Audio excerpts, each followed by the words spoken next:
Okay, let's do this. Hey everybody, Alex here, and welcome to another video. We're pretty much doing this the way we used to do it. 6 a.m. filming, the only time it's fucking quiet around here. So, I kind of alluded to this. Actually, let me back up. Uh, I am so, I'm happy, I'm really surprised. Uh, a lot of really nice comments and well wishes from a bunch of you guys about the Game of the Month of the Year video. I didn't expect it. Honestly, it was more of a me thing, to say the least. But I also, as I said, I enjoy sharing these things. So the fact that a bunch of people were like, oh my God, like, it's so good to hear from you again. Holy shit. Some people were like, you lost a ton of weight. And not really. I just lost not hair, but I basically just don't let it mop up. But stuff like that. A bunch of people were just like, "Oh, I'm so happy to hear you're still playing games. I thought you dropped out of it." Because I really don't comment on videos at all. I pretty much just consume the media, and then if I know the person personally, or I speak to them, or I'm in a Discord with them, like maybe I'll chime in or something like that. But as a bunch of you guys know, I really keep to myself with a lot of stuff. Um, but I don't even want to say the word reception because that sounds like a commercial thing. But the reception was it was really nice, and a lot of people were like, "It's so good to hear like your thoughts on games again and stuff like that." And some people were like, I always appreciate the fact that you'll say you like a game, but you actually don't talk about the game. You just talk about like how you felt and what made you feel that way. And then I get pictures of people buying stuff that I talk about, and I don't feel bad. I feel like I did something. Um, One particular comment I read that cracked me up. In actuality, somebody was like, "If he doesn't open a Diet Coke in the beginning, I'm not watching it." So if you're watching this, Blink, I'm sorry. I came with this one open already. But I laughed at that one. I was like, "Wow, it's kind of like it's like that's my thing now." Which is weird because it's been a thing for like 5 years, but you only see it once a year.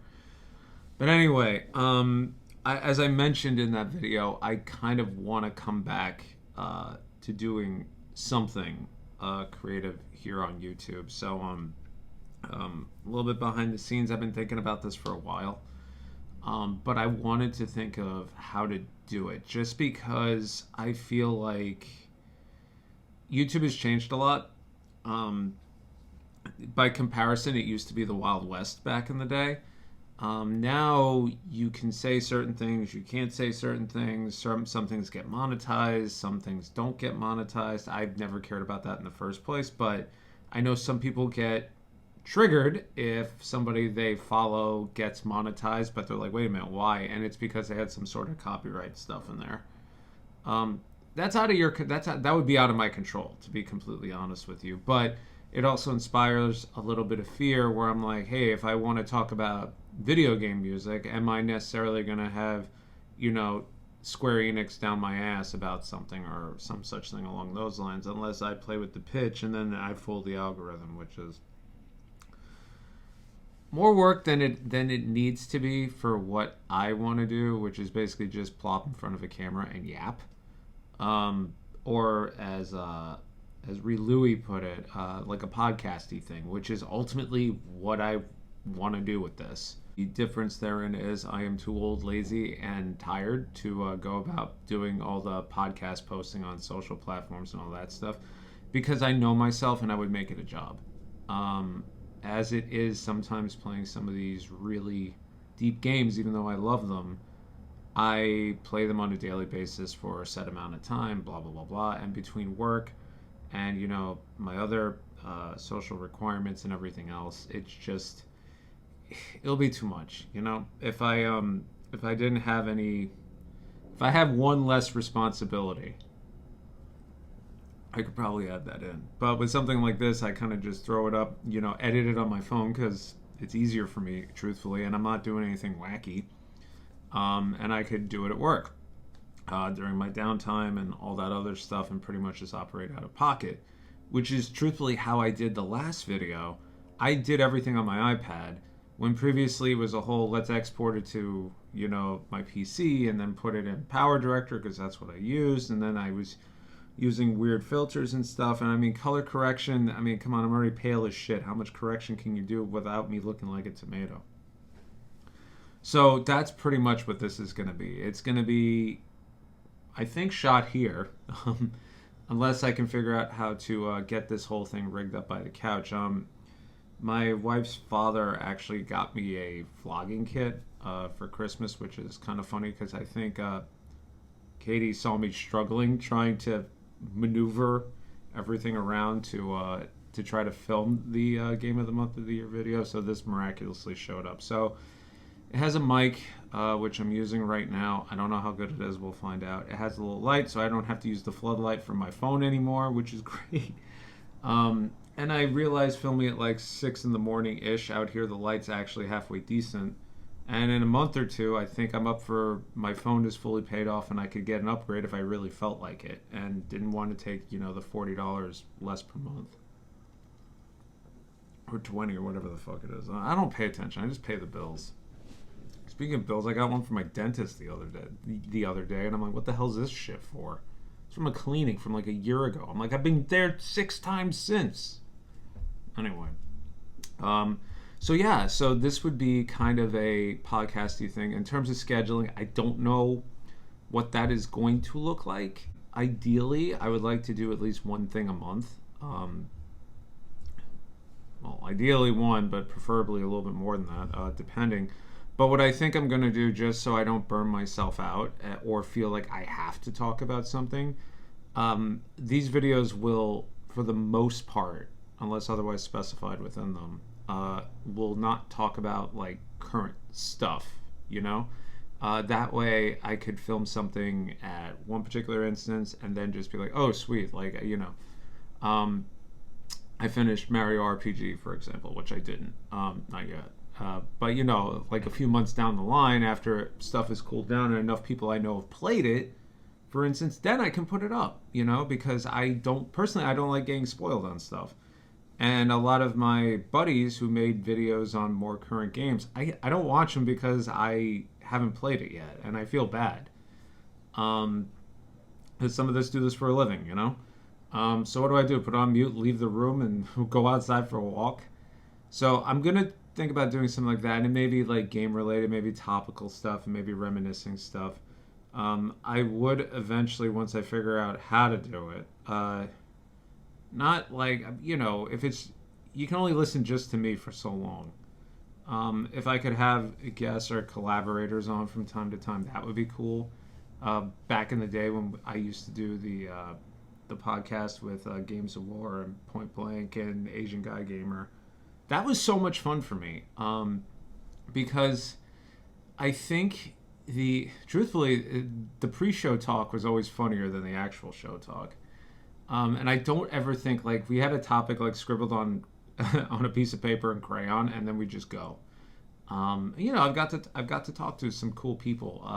Way back when I got to talk to Billy from the Game Chasers, like, not just as they were blowing up, it was after that, but that episode never came out.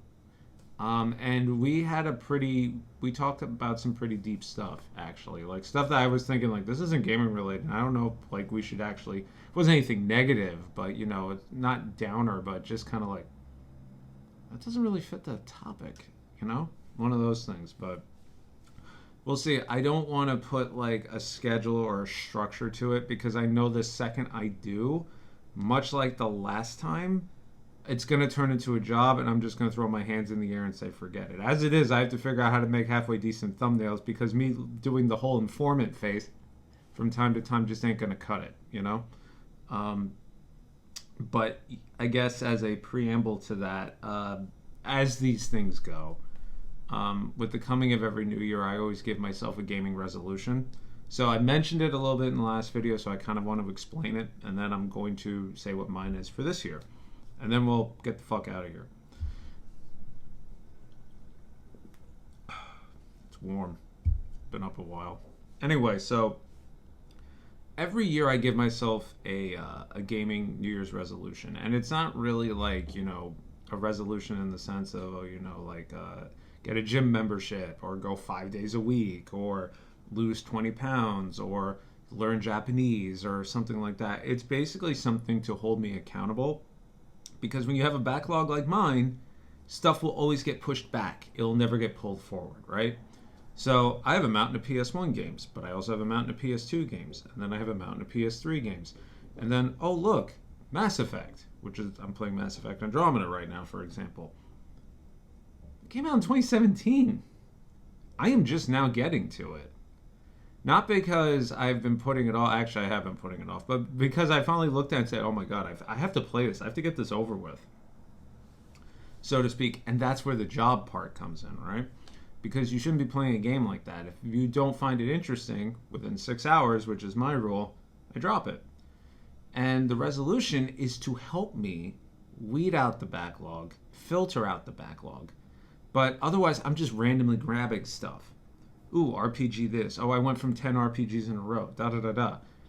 If I give it a theme, then I'm able to kind of differentiate it and make it a little bit more dynamic for me and give me some options in there.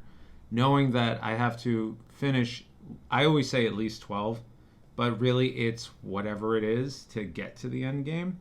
So the year prior to this one, I decided I was going to finish all the Cold Steel games because I'd only finished one, and I played the remaining 2, 3, and 4 all over the course of 1 year. And it was wonderful. It was very exhausting, but not having to, sit there like 4 years later and go, oh yeah, that's what happened with that. I was able just to pick up where I left off. Maybe a few months down the line, I'd be like, oh, what happened with this guy? I'd quickly Google it and be like, oh yeah, because of this, that, and the other thing. And as of this recording, I'm still behind on the Trails games. I have to do Trails to Azure, then I have to do Nyota, and then I have to do Reverie, and then I'm caught up again of the new stuff. I'm not counting the old. But this previous year, I decided to do waifu games because I have a lot of cultured games, VNs, pervy things, female protagonist stuff in an anime context, stuff like that. And they just get shuffled around, pushed around. So, case in point, I started with Senran Kagura versus Cross Hyperdimension Neptunia. And after 6 hours, I was like, this is the most boring freaking corridor action game I've ever played. Cut it. Don't need it. Played one of the Senran Kagura games. Loved it. Fine. I kept it. And I just did that all year. And I think I did, all said and done, maybe 12 or 13 games. And I only kept 5 of them. And truthfully, it made me a ton of money. But that's where these challenges come in. It's to help me get through this backlog, because otherwise I'm just going to go for the latest thing that just pops out. And for on occasion, some people are like, wow, you really pick wild card games. I'm like, yeah, but that's because it reaches a point where, and I'm using Mass Effect again as an example, I picked it up, I looked at it, I saw the PSN end of year sale, I saw the trilogy was on sale. I was debating on just buying it because I have it through PS Plus, but I don't actually own it on a console. I have everything on the PC, which then got me thinking I should really play Andromeda, which then made me think PC gaming for me is really challenging these days. As I alluded to, working and playing games in the same place, no good. So I was like, maybe I should get Andromeda on the PS4. It's like $5, and that's what I did. But I can't get that weird video game divine inspiration every time. It doesn't work like that. So I give myself a goal for the year. So I'm done with the waifu stuff, obviously. I went through enough of them. But now for next year, and this is a little bit interesting for me, and I think it's going to be ported over to the iPad at this point. So for those of you who don't know, I was born on a leap year. So 2024 is going to be, don't do the fucking math, 2024 is going to be a leap year. So I thought, how fun would it be to only, or make an attempt to play 12 games that came out on actual leap years, right? As a way of weeding through my backlog. And ironically, nothing came out, I was born in 1984. Nothing came out in 1984 that I liked. Or actually have access to play. So I started from 1988, and I worked my way all the way up to 2024, going through the IMDb of video games, which I know is not accurate, to figure out what games I should play. And, I gave myself a list, just so I would have options and not feel pigeonholed into anything.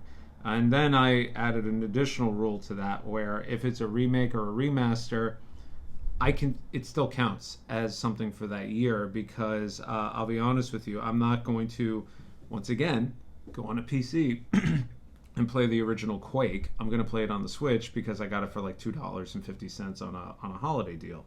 And for the record, that came out in 1996. So I'm just going to read a selection of these games because for me, this is eating pretty good. We got Splatterhouse, we got Famicom Detective Club, the first game, which I do have on Switch as a remake. Truxton, Image Fight Contra. Ironically, I never finished Contra. Snatcher came out like 10 times over the course of the past 40 years, so I have any option I want, essentially. Super Mario Land 2, 6 Golden Coins I never finished. Mega Man 5 I never finished. Contra 3. I did not put in games I don't own. But I did put in some games I actually hope to get a physical copy of because I have a fan translation, or I plan to get when I go to the Midwest Gaming Classic, or will try to get. So Dead in the Brain, Shining Force, Super Double Dragon, I don't know about that one. Alicia Dragoon, Pocky and Rocky, Gate of Thunder, fucking going down. Mario RPG on the Super Nintendo, I could play it on the Switch. Quake, Sonic 3D Blast, I have a weird obsession with that. Front Mission Gun Hazard, which I don't own yet. Sakura Wars, Wild Arms, which I never finished as a kid. So that one I was actually thinking would be a good one. Power Slave, otherwise known as Exhumed. I never finished that as a kid on the Saturn. I have it on the Saturn, and I have it on the PS4. Albert Odyssey, I have that on the Saturn, never finished it. Panzer Dragoon Zwei, I think I finished it, but I can't remember. I'd have to play a little bit of it. I'm going to piss off Rusty with this one. Final Fantasy IX, never finished that one either. That came out in 2000. 2000 had some ridiculous damn games in it. From the list I pulled, obviously I edited it down, but we had Final Fantasy IX, Spyro Year of the Dragon, Perfect Dark, Jet Set Radio, Vagrant Story, Mega Man Legends 2, Skies of Arcadia, Fear Effect, and Dark Cloud. What? Where was I? College. 2004 had a huge list of RPGs in it. 2008 had like that weird Xbox 360, PS3 action God of War style game trend going on, so there was a lot of them in this. 2012 started to get a little bit wacky in terms of my taste, and I could see that within the games that I chose here. 2016 is, truthfully, it's a lot of remasters. 2020 was a little strange. For 2024, since this obviously hasn't happened yet, pretty much I listed out the games coming out in 2024 that I do want to play day one, if not as quickly as possible. So I'll share those, and then we'll get the hell out of here. The new Prince of Persia, Persona 3 Reload, Final Fantasy 7 Rebirth, Like a Dragon, Infinite Wealth, Unicorn Overlord, I keep wanting to call it Unicorn Overload, A Union Chronicle, and Alone in the Dark, the new one. That to me looks really exciting. So again, I don't know when this video is going to get put up. I may try to put it up roundabout New Year time. And then the next video, I don't know when that's going to come out. But I think what I will do is I will basically see how this whole setup works with this video. And then I will, as I said, I already penciled out a few things. I'll figure out like an order of how I want to do stuff. And then over time, I'll just, rotate them in and out. I just don't want to put a number or a figure to it or a deadline to it, because otherwise I know I'm not going to do it. And considering I'm up at 3, 4 in the morning anyway, and after I work out, I kind of just doom scroll, this may be better for me. So we'll just take it from there. But, again, it really did bring a smile to my face just to see a lot of the old YouTube guard like chime in and just say, hey, how you doing? Stuff like that. Because a bunch of you guys I already talk to normally, but I usually just don't advertise. Never have. So the fact that a bunch of people were like, OMG, it made me feel really good, to be completely honest. So thank you for that. Anyway, I've been Alex, and I'll see you on the next one. Take care.